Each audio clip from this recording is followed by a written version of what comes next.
ನೆಲ್ಯಾಡಿ ಉದ್ಯಮಿ ಸುದೀಪ್ ರೈ ಅವರ ಆತ್ಮಹತ್ಯೆಯ ಪ್ರಕರಣದ ವಿಚಾರವಾಗಿ ಅವರ ಪೋಷಕರು ಪತ್ನಿಯ ವಿರುದ್ಧ ಒಂದಿಷ್ಟು ಆರೋಪಗಳನ್ನು ಮಾಡಿರುವಂಥದ್ದು.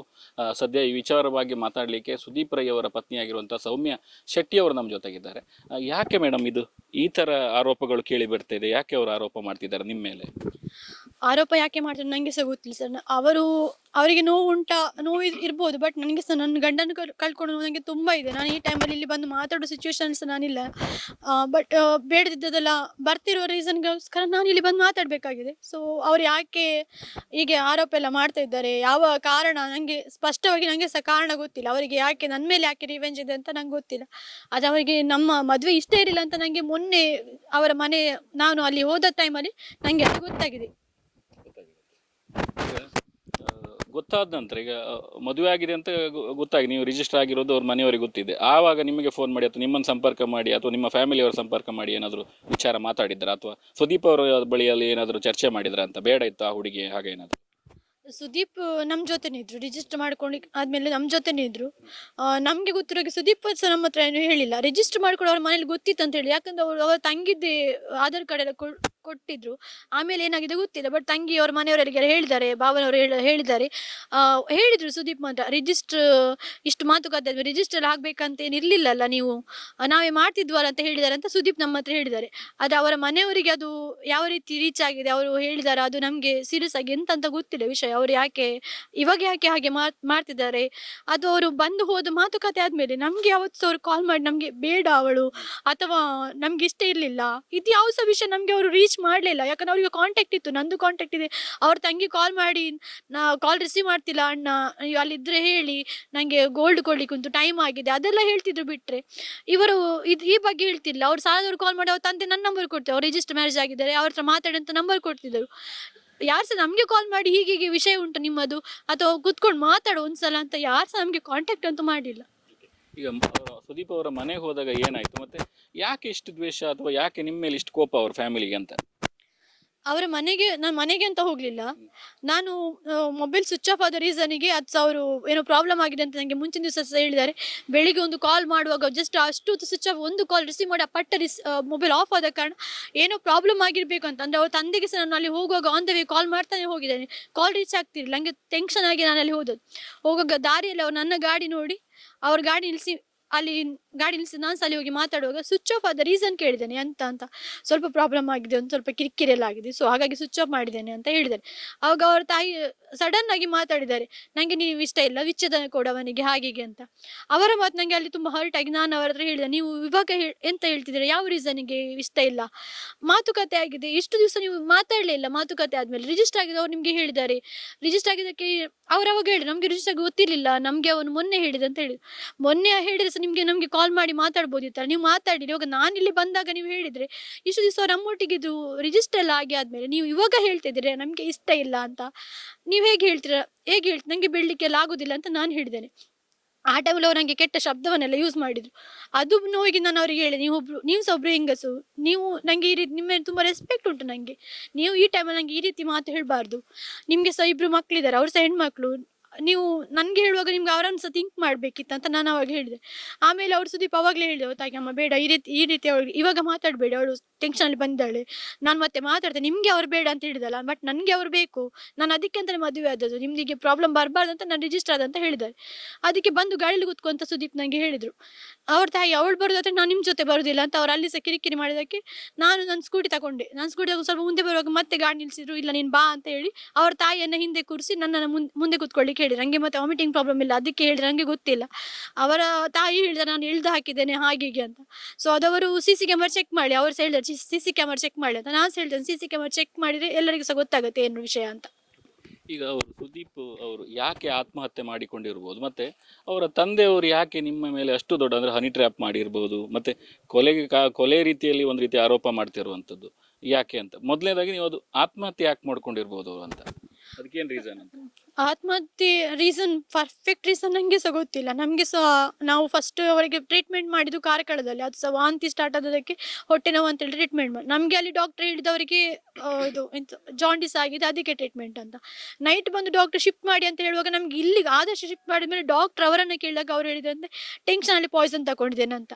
ಅವ್ರು ಯಾಕೆ ತಗೊಂಡ್ರು ಅದು ಪರ್ಫೆಕ್ಟ್ ರೀಸನ್ ಟೆನ್ಷನ್ ಅದು ಏನೋ ಬೇಜಾರು ತಗೊಂಡು ಅಂತ ನಮಗೆ ಸಹ ಗೊತ್ತು. ಯಾವ ಬೇಜಾರು ಯಾಕೆ ಬೇಜಾರು ಅಂತ ನಮಗೆ ಗೊತ್ತಿಲ್ಲ ಯಾವುದಕ್ಕೆ ತಗೊಂಡಿದ್ದಾರೆ ಅಂತ. ಇವಾಗ ತನಿಖೆ ಸಹ ಪೊಲೀಸ್ ಬಂದು ತನಿಖೆ ಮಾಡಿದಾಗ ಅವ್ರು ಹೇಳಿದದೆ ಅವರ ಸ್ವ ಇಚ್ಛೆನ ತಗೊಂಡಿದ್ದಾರೆ ಅಂತ ಹೇಳಿದ್ದಾರೆ. ಬಟ್ ಇವಾಗ ತಂದೆಯವರು ಆತ್ಮಹತ್ಯೆ ಅದು ನಾವು ಅದನ್ನು ಅವರಿಗೆ ಪ್ರೇರಣೆ ಕೊಟ್ಟಿದ್ದೇವೆ, ನಾವೇ ತಿನ್ಸಿದ್ದೇವೆ ಅಂತ ಹೇಳಿದ್ದಾರೆ ಫುಡ್ಡಲ್ಲಿ ಕೊಟ್ಟು. ಬಟ್ ನಮಗೆ ಅದರ ಅವಶ್ಯಕತೆ ಇಲ್ಲ. ಅದು ಅವರೇನು ಪೋಸ್ಟ್ ಮಾರ್ಟಮ್ ಅದೇ ಅಂತ ಹೇಳಿದ್ದಾರೆ. ಗೊತ್ತಾದರೆ ಗೊತ್ತಾಗ್ಬೋದು ಅದರ ಮೂಲಕ. ಅದು ನನಗೆ ಗೊತ್ತಿಲ್ಲ ಏನಂತ ಅದು ಪ್ರೊಸೀಜರ್ ಹೇಗೆ ಅಂತ. ಬಟ್ ನಾವು ಅವರಿಗೆ ಹಾಗೆ ಮಾಡ್ಬೇಕಂದ್ರೆ ನಮ್ಗೆ ಇಷ್ಟು ಟೈಮ್ ಬೇಕಾಗಿಲ್ಲ, ಅಥವಾ ನಮಗೆ ಅವರಿಂದ ಏನು ಲಾಭ ಸಹ ಇಲ್ಲ. ಹಾಗೆ ಮಾಡ್ಕೊಂಡು ನನಗೆ ಬೇಕಾದ್ರೆ ನಂದು ಲೈಫ್ ಮತ್ತು ನಂದು ಗಂಡ ಇವಾಗ ನಾನು ಮಾತಾಡ್ಬೇಕಷ್ಟೇ. ಅವರು ಬರೋದಿಲ್ಲ. ಬಟ್ ನನ್ನ ಬಗ್ಗೆ ಬ್ಯಾಡ್ ಹೇಳೋದಕ್ಕೆ ನಾನು ಇಲ್ಲಿ ಮಾತಾಡ್ತಿದ್ದೇನೆ. ಈಗ ಮುಂದೆ ಅವರ ನಿಮ್ಮ ಮಾವ ಅಂತ ಹೇಳಿದ್ರೆ ಅವ್ರ ಮೇಲೆ, ಸುದೀಪ್ ಅವರ ತಂದೆ ಮೇಲೆ ಯಾವ ಆ್ಯಕ್ಷನ್ಗೆ ನೀವು ಇದು ಮಾಡ್ತಿದ್ರಿ? ಅಂದರೆ ಅಲ್ಲಿ ನೀವು ಅದು ಪತ್ರಿಕಾಗೋಷ್ಠಿಯಲ್ಲಿ ಕೂಡ ಹೇಳಿದ್ರಿ ನೀವು, ಅಂದರೆ ಅಲ್ಲಿ ಹೋದ ನಂತರ ಅವರದ್ದು ಈ ರೀತಿ ಬೆಳವಣಿಗೆ ಆಗಿದ್ದು ಅಂತ. ಅದಕ್ಕೆ ಏನು ಆರೋಪ ಮಾಡ್ತೀರಿ ಅಂತ, ಅವರ ಆರೋಪಕ್ಕೆ ನಿಮ್ಮ ಪ್ರತಿ ಉತ್ತರ ಏನು ಅಂತ? ಅದೇ ನಮ್ಮ ಜೊತೆ ಇರುವಾಗ ಚೆನ್ನಾಗಿದ್ರು, ಅಲ್ಲಿ ಹೋದ್ಮೇಲೆ ಪ್ರಾಬ್ಲಮ್ ಆಗಿದ್ದು ನನಗೆ 100% ಹೌದು. ಯಾಕಂದ್ರೆ ಅವರಿಗೆ ಪ್ರಾಬ್ಲಮ್ ಅಲ್ಲಿ ಹೋದ್ಮೇಲೆ ಆಗಿ ಇಲ್ಲಿದ್ರೆ ಪ್ರಾಬ್ಲಮ್ ಆಗ್ತದೆ. ಅವ್ರು ಇಲ್ಲಿರುವಾಗಲೇ ಏನಾದ್ರು ಮಾಡಿ ಇಲ್ಲದ್ರೆ ಒಳ್ಳೆ ರೀತಿಯಲ್ಲಿ ಹೋಗಿದ್ದಾರೆ. ಅಲ್ಲಿಂದ ಬರುವಾಗ ಸಹ ನಮಗೆ ಅಲ್ಲಿ ಒಂದಷ್ಟು ಮಾತುಕತೆ ಆಗಿದೆ ಬಿಟ್ಟರೆ ಬಂದ ಮೇಲೆ ಸಹ ನಾವು ಒಳ್ಳೆ ಮಾತಾಡಿದ್ದೇವೆ, ತಿರ್ಗಾಡಲಿಕ್ಕೆ ಹೋಗಿದ್ದೇವೆ, ಮದುವೆ ಸಹ ಮಾಡ್ಕೊಂಡಿದ್ದೇವೆ. ನಮಗೆ ಏನು ಜಗಳ ಪ್ರಾಬ್ಲಮ್ ಏನಾಗಿಲ್ಲ. ಅದನ್ನು ತಂದು ಇವಾಗ ಹೊಸದಾಗಿ ಹನಿ ಟ್ರ್ಯಾಪ್ ಅಂತ ಹೇಳ್ತಾ ಇದ್ದಾರೆ. ಸೊ ಈ ಹನಿ ಟ್ರ್ಯಾಪ್ ಏನಂತ ನನಗೆ ಗೊತ್ತಿಲ್ಲ, ಅವರಿಗೆ ಗೊತ್ತಿರ್ಬೋದು ಏನಂತ. ಚಿನ್ನ ತಗೊಂಡಿದ್ದಾರೆ, ಹಣ ತಗೊಂಡು ನನಗೆ ಅವರು ಪ್ರೂವ್ ಮಾಡಬೇಕು ಅದು ಚಿನ್ನ ಹಣ ಯಾವುದು ತಗೊಂಡಿದ್ದೇನೆ ಎಲ್ಲಿ ಅಂತ. ಚಿನ್ನ ಹಣ ಅದರದ್ದು ಲಾಸ್ ಇದೆ, ಅದು ಹನಿ ಟ್ರ್ಯಾಪ್ ಇದ್ರೆ ಏನು ಇಲ್ಲದೆ ಇವರು ಇಷ್ಟು ಪ್ರಾಬ್ಲಮ್ ಇಲ್ಲವ ನಾವು ಹುಡ್ಕೊಂಡು ಹೋಗ್ಬೇಕಾಗಿಲ್ಲ. ಗ್ಯಾಂಗ್ ಇದೆ ಅದು ಅವರು ಪ್ರೂವ್ ಮಾಡಲಿ. ಸೊ ಇದಕ್ಕಾಗಿ ನನಗೆ ಅವರ ಆ್ಯಕ್ಷನ್ ತಗೊಳ್ಳೇಬೇಕು. ಈ ಹನಿ ಟ್ರ್ಯಾಪ್ ಅದಿದಂತ ಸುಳ್ಳು ಸುಳ್ಳು ಸುದ್ದಿ. ಇನ್ನೊಂದು ವಿಷಯ ನಾನು ಹೇಳಬೇಕು, ನನಗೆ ಯಾವಾಗ ಹೇಳಲಿಲ್ಲ. ಇನ್ನೊಂದು ವಿಷಯ ಹೇಳಬೇಕು. ಈ ವೇಣುಗೋಪಾಲ್ ಎನ್ನುವನಿಗೆ ಇವನು ನನ್ನ ಅಣ್ಣನಿಗೆ ಫೋನ್ ಮಾಡಿದ್ದಾನೆ. ಇವನು ಫೋನ್ ಮಾಡಿದ್ದಾನೆ, ಈ ವೇಣುಗೋಪಾಲ್ ಶೆಟ್ಟಿ ಫೋನ್ ಮಾಡಿ ಒಂದು ಮಾತು ಹೇಳಿದನಂತೆ. ಸುದೀಪ್ನ ತಂದೆ ನನಗೆ ಸಹ ಫೋನ್ ಮಾಡಿದ್ದಾರೆ, ಈ ವಿಷಯದಲ್ಲಿ ನಮಗೆ ಹೆಲ್ಪ್ ಮಾಡಿ ಅಂತ ಹೇಳಿದ್ದಾರೆ. ಅವನು ಕಾಲ್ ರೆಕಾರ್ಡ್ ತೆಗೆದು ಸಿಗ್ಬೋದು. ಹೆಲ್ಪ್ ಮಾಡಿ ಅಂತ ಹೇಳಿದ್ದಾರೆ. ಹೆಲ್ಪ್ ಮಾಡಿದ್ರೆ ನನಗೆ ಎಷ್ಟು ಬೇಕಾದ ಹಣ ಕೊಡ್ತೇನೆ ಅಂತ ಹೇಳಿದಾರಂತೆ ಈ ವೇಣುಗೋಪಾಲಿಗೆ. ಇದು ಗುದ್ದ ವೇಣುಗೋಪಾಲ್ ಶೆಟ್ಟಿ ನನ್ನ ಅಣ್ಣನಿಗೆ ಕಾಲ್ ಮಾಡಿ ಹೇಳಿದಂಥ ವಿಷಯ. ಇದು ನನಗೆ ಹೇಳಲಿಕ್ಕೆ ಆವಾಗ ಆಗಲಿಲ್ಲ. ಸೊ ನಾನು ಇವಾಗ ಈ ಮೂಲಕ ಹೇಳ್ತಾ ಇದ್ದೇನೆ. ಇದೊಂದು ವಿಷಯ ನಮಗೆ ತಿಳಿದಿದೆ.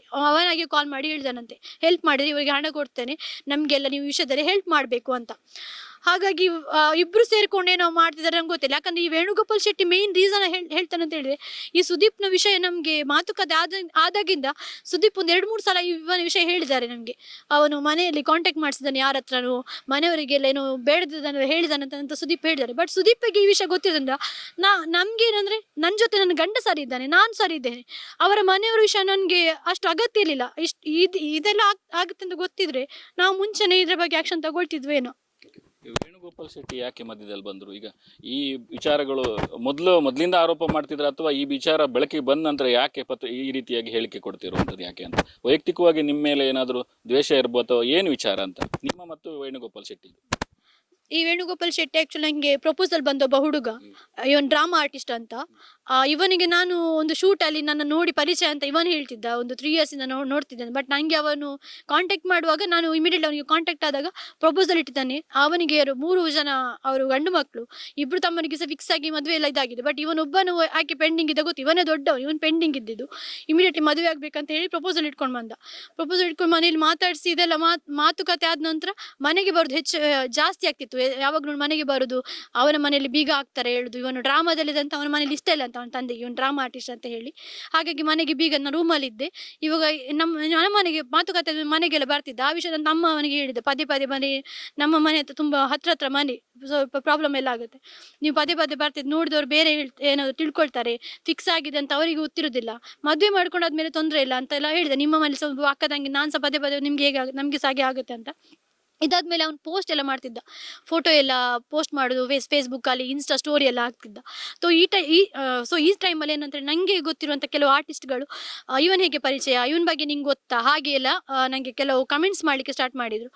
ಅದಕ್ಕೆ ಸಹ ಇವನೇ ರೆಸ್ಪಾನ್ಸ್ ಮಾಡ್ತಿದ್ದ, ಅವರಿಗೆ ಯಾಕೆ ನಿನ್ನ ವಿಷಯ, ನೀನು ಹುಡುಗರ ಹತ್ರ ಸಹ ಮಾತಾಡಬಾರ್ದು, ಇನ್ನು ಅವರ ಹತ್ರ ಮಾತಾಡಬೇಡ ಅಂತ. ನಾನು ನನ್ನ ಲೈಫಿಗೆ ಬೇಕಾದ್ರೆ ನಾನು ಜಾಸ್ತಿ ಅವನ ಬಗ್ಗೆ ಎನ್ಕ್ವೈರಿ ಮಾಡಲಿಕ್ಕೆ ಹೋಗಲಿಲ್ಲ.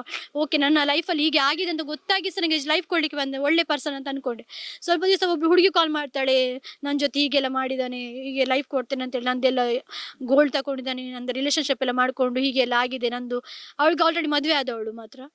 ಅದೆಲ್ಲ ಹೇಳಿದ್ರು. ಅದನ್ನು ಇವನು ಚರ್ಚೆ ಮಾಡಿದ್ದೇನೆ. ಆ ಚರ್ಚೆ ಮಾಡುವಾಗ ಅದು ನಂದು ಪಾಸ್ಟ್, ನಾನು ಕೈ ಕೊಡಲಿಲ್ಲ. ನನಗೆ ಅವಳ ಮದುವೆ ಆದವಳು ನಂಗೆ ಮದುವೆ ಆಗಿದ್ದು ನನಗೆ ಇಷ್ಟ ಇತ್ತು. ನಿಮ್ಮ ಪಾಸ್ಟ್ ಪ್ರಾಬ್ಲಮ್ ಆಗಿದೆ ಅಲ್ಲ, ಸೊ ಹಾಗಾಗಿ ನಾನು ನಿಮಗೆ ಲೈಫ್ ಕೊಡಲಿಕ್ಕೆ ಬಂದವ, ಇವಾಗ ಅದೆಲ್ಲ ವಿಷಯ ಲೈಫ್ ಕೊಡಲಿಕ್ಕೆ ಬಂದವ, ಇವಾಗ ಅದೆಲ್ಲ ವಿಷಯ ತೆಗಿಬೇಡಿ ಅಂತ ಅವನು ಹೇಳಿದ್ದಾನೆ. ಆಮೇಲೆ ಸ್ವಲ್ಪ ಇನ್ನೊಬ್ರು ಕಾಂಟ್ಯಾಕ್ಟ್ ಮಾಡಿದ್ರು, ಮೆಸೇಜ್ ಮಾಡಿದ್ರು. ಹೀಗೆ 2-3 ಸಲ ವಿಷಯ ಬರುವಾಗ ನಾನು ಮನೇಲಿ ಹೇಳಲಿಕ್ಕೆ ಟ್ರೈ ಮಾಡಲಿಕ್ಕೆ ಹೋದೆ. ಬಟ್ ನನ್ನ ಮನೆಯವರು, ನನ್ನ ತಮ್ಮ ಅದೆಲ್ಲ ಅವರು ಪಾಸ್ಟ್ ಎಲ್ಲ ಹುಡುಗರಲ್ವಾ, ನಾನು ಸ್ವಲ್ಪ ಹುಡುಗಾಗೆ ಹೇಳ್ತೇನೆ, ಪಾಸ್ಟ್ ಎಲ್ಲ ಹುಡುಗರದ್ದು ಕೇಳಕ್ಕೆ ಅಂದರೆ ಬ್ಯಾಚುಲರ್ ಆಗಿ ಅವ್ರು ಹೇಗಿರ್ತಾರೆ ಹೇಳಲಿಕ್ಕೆ ಆಗೋದಿಲ್ಲ. ಇನ್ನು ಚೆನ್ನಾಗಿದೆ ನಿಂಗೆ ಅಷ್ಟು ಸಾಕಲ್ಲ, ಬ್ಯಾಚುಲರ್ ಹುಡುಗ, ನಾನು ಸಹ ಹುಡುಗಾಗಿ ಹೇಳ್ತೇನೆ, ನಾನು ಸಹ ಮಾತಾಡ್ತೇನೆ ಅದೆಲ್ಲ ಅಂತ. ಆವಾಗ ಒಂದು ಸ್ವಲ್ಪ ದಿವಸ ಒಂದು ಮುಸ್ಲಿಂ ಹುಡುಗಿ ಹೆಂಗಸ್ ಜೊತೆ ಸ್ಟಾರ್ಟ್ ಆಗ. ಆ ಮುಸ್ಲಿಂ ಹೆಂಗಸ್ ಬರುವಾಗ ನನಗೆ ತುಂಬ ಹರ್ಟ್ ಆಯಿತು. ಯಾಕಂತ ಹೇಳಿದ್ರೆ ಬೇರೆಯವರಿಗೆಲ್ಲಾದರೆ ಹೇಳ್ಬೋದು ಹಿಂದೂಗಳ ಮೋಸ ಮಾಡಿದ್ರು ನಾನು ಲೈಫ್ ಕೊಡ್ಲಿಕ್ಕೆ, ಮುಸ್ಲಿಂ ಜೊತೆ ಸಂಬಂಧ ಇದ್ರೆ ಲೈಫ್ ಕೊಡ್ಲಿಕ್ಕೆ ಸಾಧ್ಯನೇ ಇಲ್ಲ ಒಬ್ಬ ಹಿಂದೂ ಆಗಿ, ಅದು ದೊಡ್ಡ ಗಲಾಟೆನೇ ಆಗುತ್ತೆ. ಆವಾಗ ನನಗೆ ಕ್ಲಿಯರ್ ಆಯ್ತು, ಇಲ್ಲ ಇವನು ಕ್ಯಾರೆಕ್ಟರ್ ಸಾಧ್ಯ, ಮದುವೆಯಾಗಿ ಒಂದು ಮಗು ಇದ್ದ ಹೆಂಗಸ್ ಅವರು, ಇದು ಕ್ಯಾರೆಕ್ಟರ್ ಸರಿ ಇಲ್ಲ ಅಂತ. ಆವಾಗ ನಾವು ಅವನಿಗೆ ಹೇಳಿದ್ವಿ, ನನಗೆ ಇನ್ನೂ ಬೇಡ ನಿಮ್ಮ ಮಾತುಕತೆ ಬೇಡ, ಇದನ್ನು ಪ್ರಪೋಸಲ್ ಬೇಡ ಅಂತ. ನನ್ನ ಮನೇಲಿ ಸಹ ಸ್ವಲ್ಪ ಜೋರು ಅಂತಲ್ಲ, ಒಂದು ರೀತಿಯಲ್ಲಿ ಗಲಾಟೆ ಮಾಡಿ ಹೇಳಿದ್ರು, ಬೇಡ ಮಾರ ಹೀಗೆಲ್ಲಿದ್ರೆ ಬೇಡ, ಮತ್ತೆ ನಾಳೆ ಇವಳು ಮತ್ತೆ ಒಂದ್ಸಲ ಆದರೆ ಮತ್ತೆ ಇವಳಿಗೆ ಹೆಸರು ಬರುತ್ತೆ, ಬೇಡ ಅಂತ. ಅದು ಅವನಿಗೆ ರಿವೆಂಜ್ ಆಗಿತ್ತು. ನಾನು ನೋಡ್ಕೊಳ್ತೇನೆ, ನಾವು ಬೇರೆ ಟೀಮ್ ಅವ್ರ ಹೇಳಿದ, ಅವಳು ನನಗೆ ಮೋಸ ಮಾಡಿದ, ನನ್ನ ಹಣ ತಗೊಂಡಿದ್ದಾಳೆ ಹಾಗೆ. ಅವನು ಆ ಹಣ ತಗೊಂಡು ಬಾಯಲ್ಲಿ ಹೇಳಿದ, ನಾನು ವಿದ್ ಪ್ರೂಫ್ ಅವರಿಗೆ ಕಳಿಸಿ, ಹಣ ಯಾರಿಂದ ತಗೊಳ್ತಾರೆ ತೋರಿಸಿ ಅಂತ. ನಾನು ಪ್ರೂಫ್ ಅದೆಲ್ಲ ಅವನಿಗೆ ಸಿಟ್ಟು ಬಂದ, ಅಂದರೆ ಅವನ ಮರ್ಯಾದೆ ಹೋಗ್ತಾ ಉಂಟ. ನಿಜವಾಗಿ ಫಸ್ಟ್ ಸ್ಟಾರ್ಟ್ ಮಾಡಿದ ಅವನು, ಆಮೇಲೆ ನಾನು ಸುಳ್ಳನ್ನು ನಿಜ ಮಾಡಬೇಕಲ್ಲ, ಏನು ಅವನು ಸುಳ್ಳು ಹೇಳ್ತಾನೆ, ಆದರೆ ನಿಜ ತೋರಿಸ್ಲಿಕ್ಕೆ ನನ್ನ ಪ್ರೂಫ್ ಇತ್ತು, ಈ ಪೇ ಮಾಡಿರುವಂಥ ಗೂಗಲ್ ಪೇ ಅದು ಇದೆಲ್ಲ. ಮತ್ತು ಅವನು ನಂದು ಪಾಸ್ಟ್ ಡಿವೋರ್ಸ್ ಆಗಿರೋ ಅವ್ರ ಹತ್ರ ಇವನಾಗಿ ಹಣ ತಗೊಂಡದೆಲ್ಲ ಪ್ರೂಫ್ ಇತ್ತು. ನಾನು ಅದನ್ನೆಲ್ಲ ಕಳಿಸಿದೆ, ಹೀಗೆ ಅವನೇ ಕೊಡ್ಲಿಕ್ಕೆ ಉಂಟು ಹಣ ಅಂತ ಹೇಳಿ. ಅದು ಅವನಿಗೆ ರಿವೆಂಜ್ ಇತ್ತು. ಸೊ ಅದನ್ನು ಅವನು ಈ ಟೈಮಲ್ಲಿ ಯೂಸ್ ಮಾಡ್ಕೊಳ್ತಿದ್ದಾನೆ. ಓಕೆ, ಈಗ ಫೈನಲಿ ವೇಣುಗೋಪಾಲ್ ಶೆಟ್ಟಿ ಮತ್ತೆ ಮಾವ ಅಂತೇಳಿ ಸುದೀಪ್ ರೈ ಅವರ ತಂದೆಯ ವಿರುದ್ಧ ಏನು ಕ್ರಮಕ್ಕೆ ನೀವು ಮುಂದಾಗಿದ್ದೀರಿ ಅಂತ ಫೈನಲ್ ಆಗಿ? ಇವಾಗ ಹಸ್ಬೆಂಡ್ ಸತ್ತಾಗಿದೆ, ಸೊ ಅವರಿನ್ನು ಬರುವುದಿಲ್ಲ. ಅವರಿದ್ರೆ ನಾವಿಲ್ಲಿ ಬರ್ಬೇಕಂತನೂ ಇರಲಿಲ್ಲ. ನಿಜವಾಗಿ ನಮಗೆ ಸಹ ನ್ಯಾಯ ಬೇಕು, ಯಾಕೆ ಸತ್ತಿದ್ದಾರೆ, ಏನಾಗಿದೆ ಅವರಿಗೆ ಅಂತ ನಮಗೆ ನ್ಯಾಯ ಬೇಕು. ಹಾಗಾಗಿ ಹನಿ ಟ್ರ್ಯಾಪ್ ಅಂತ ಹೇಳಿ ಅವರ ಮಾವ ಏನೇನೋ ಹೇಳ್ತಾ ಇದ್ದಾರೆ, ಸುದೀಪ್ನ ತಂದೆ ಬ್ಯಾಡ್ ಆಗಿ ಹೇಳ್ತಾ ಇದ್ದಾರೆ ಹನಿ ಟ್ರ್ಯಾಪ್ ಅಂತ. ಸೊ ನನಗೆ ಅದರ ಬಗ್ಗೆ ತನಿಖೆ ಆಗಬೇಕು. ಹನಿ ಟ್ರ್ಯಾಪ್ ಅಂದರೆ ಏನು, ಅಥವಾ ಗೋಲ್ಡ್ ತಗೊಂಡಿದ್ದೇನೆ, ಅದು ಹಣ ತಗೊಂಡಿದ್ದೇನೆ, ಅವರ ಮಗನ ನಾನು 1 ರೂಪಾಯಿ ತಗೊಂಡಿದ್ರೆ ಸಹ ನನಗೆ ಅವರು ಪ್ರೂಫ್ ಕೊಡಬೇಕು. ಗೋಲ್ಡ್ 10-20 ಸಾವಿರ 10 ಲಕ್ಷ ಅಲ್ಲ, 1 ರೂಪಾಯಿ ತಗೊಂಡ್ರೆ ಸಹ ನನಗೆ ಅವರು ಪ್ರೂಫ್ ಕೊಡಬೇಕು, ನಾನು ಅವರ ಮಗ ಹೀಗೆ ಕೊಟ್ಟಿದ್ದೆ. ಸುದೀಪ್ ಇದ್ದಿದ್ರೆ ಅವರೇ ಹೇಳ್ತಿದ್ರು, ನಾನು ಅವರಿಗೆ ಕೊಟ್ಟದಲ್ಲ, ಅವ್ರು ನನಗೆ ಕೊಟ್ಟಿದ್ರು ಅಂತ ಅವರಿಗೆ ಗೊತ್ತುಂಟು, ನಾನು ಅವರಿಗೆ ಎಷ್ಟು ಹೆಲ್ಪ್ ಮಾಡ್ತಾ ಇದ್ದೆ ಅಂತ. ಅವರೇ ಎಷ್ಟು ಸಲ ಹೇಳಿದ್ದಾರೆ, ನನ್ನ ಮನೆಯವರು ಸಹ ನನಗೆ ಇಷ್ಟು ಸ್ಟ್ರಾಂಗ್ ಆಗಿ ನಿಲ್ಲಿಲ್ಲ ಇಷ್ಟುವರೆಗೆ, ನನ್ನ ತಂದೆನೇ ಸಾಗ ಅವರಿಗೆ ನನ್ನ ನಂಬರ್ ಕೊಡ್ತಾರೆ, ನಿಮ್ಮ ನಂಬರ್ ಕೊಡ್ತಿದ್ರು ಅಂತ. ಸೊ ಇದು ತನಿಖೆ ಆಗ್ಬೇಕು. ಹಾಗೆ ಆಲ್ ಓವರ್ ಟೋಟಲ್ ಆಗಿ ಎಲ್ಲದ ನೋಡುವಾಗ ಸುದೀಪ್ ಸತ್ತದ ಮ್ಯಾಟ್ರಿಂದ ಸಹ ನೋಡುವಾಗ ಈ ಸುಸೈಡ್, ಈ ವೇಣುಗೋಪಾಲ್ ತುಂಬ ಟಾರ್ಗೆಟ್ ಮಾಡ್ಕೊಂಡು ಬಂದೇನೆ. ಯಾಕಂದರೆ ಮುಂಚೆ ಸಹ ಸುದೀಪ್ ಬಾಯಲ್ಲಿ ಸಹ ಕೇಳಿದ್ದೇನೆ, ವೇಣುಗೋಪಾಲ್ ಸೈಡಿನ ಮನೆಗೆಲ್ಲ ಕಾಲ್ ಹೋಗ್ತಾ ಉಂಟು, ಅವನಿಗೆ ನಿಮ್ಮ ಮೇಲೆ ಏನು ರಿವೆಂಜ್, ಮದುವೆ ಆಗಲಿಕ್ಕೆ ಬಿಡುವುದಿಲ್ಲ ಅಂತ ಸಹ ಅವನು ಹೇಳಿದಾನೆ ಅಂತ ಒಂದು ವಿಷಯ ಅವ್ರು ಹೇಳ್ತಾ ಇದ್ರು ಮಾತಾಡು. ನಾನು ಮತ್ತೆ ಸುದೀಪ್ ಚೆನ್ನಾಗಿರೋದ್ರಿಂದ ನಾವು ಅವನ ಬಗ್ಗೆ ಥಿಂಕ್ ಮಾಡ್ಲಿಕ್ಕೆ ಹೋಗಿಲ್ಲ, ಈ ರೀತಿ ಆಗುತ್ತೆ ಅಂತ ನಮಗೆ ಸಹ ಗೊತ್ತಿಲ್ಲ. ಸೊ ಸೂಕ್ತ ಕಾನೂನು ಕ್ರಮ ಅದು ನಾನು ಆಲ್ರೆಡಿ ಸ್ಟೇಷನ್ಗೆಲ್ಲ ಕಂಪ್ಲೇಂಟ್ ಕೊಟ್ಟಿದ್ದೇನೆ. ಸೊ ಇಲ್ಲಿ ಬಂದು ಮಾತಾಡಲಿಕ್ಕೆ ರೀಸನ್ ಇಷ್ಟೇ, ನಾನು ಏನು ಜನಗಳಿಗೆ ಕ್ಲಾರಿಟಿ ಕೊಡಬೇಕು, ನಿಜ ಏನು ಅಂತ ಹೇಳಿ. ಈ ಹನಿ ಟ್ರ್ಯಾಪ್ ಆದಿದ್ದೆ ಏನೋ ಇಂತೆ ಅಲ್ವಾ, ಇವಾಗ ಇವನ್ ಬಗ್ಗೆ ಅದಕ್ಕೆ ನಾನು ವೇಣುಗೋಪಾಲ್ ಬಗ್ಗೆ ಇದು ಪ್ರೂಫೇ ಬಂದದ್ದು ಅದಕ್ಕೋಸ್ಕರ, ಇಲ್ಲ ನನಗೆ ಇಲ್ಲಿ ಬರೋ ಅವಶ್ಯಕತೆ ಇರಲಿಲ್ಲ. ಅವ್ರ ತಂದೆ ಅಂತೂ ಅವರ ನೋವಲ್ ಸಹ ಮಾಡುವ ಅಥವಾ ಯಾವ ರೀಸನ್ಗೆ ಮಾಡ್ತಿರ್ಬೋದು, ಬಟ್ ಇವನು ಬಂದ ರೀಸನ್ಗೆ ನಾನು ಇಲ್ಲಿ ಪ್ರೂಫ್ ಕೊಟ್ಟೆ ಮಾತಾಡ್ಲಿಕ್ಕೆ ಅಂತ ಬಂದಿರೋದು. ಸೊ ಒಟ್ಟಾರೆಯಾಗಿ ಹೇಳೋದನ್ನ ಅಂತ ಹೇಳಿದ್ರೆ, ನನ್ನ ಮೇಲೆ ಬಂದಂಥ ಆರೋಪಗಳಿಗೆ ನಾನು ಉತ್ತರದ ನೀಡಲಿಕ್ಕೋಸ್ಕರ ಮಾಧ್ಯಮದ ಮುಂದೆ ಬಂದಿರ್ತೇನೆ. ನನಗೆ ನ್ಯಾಯ ಬೇಕು.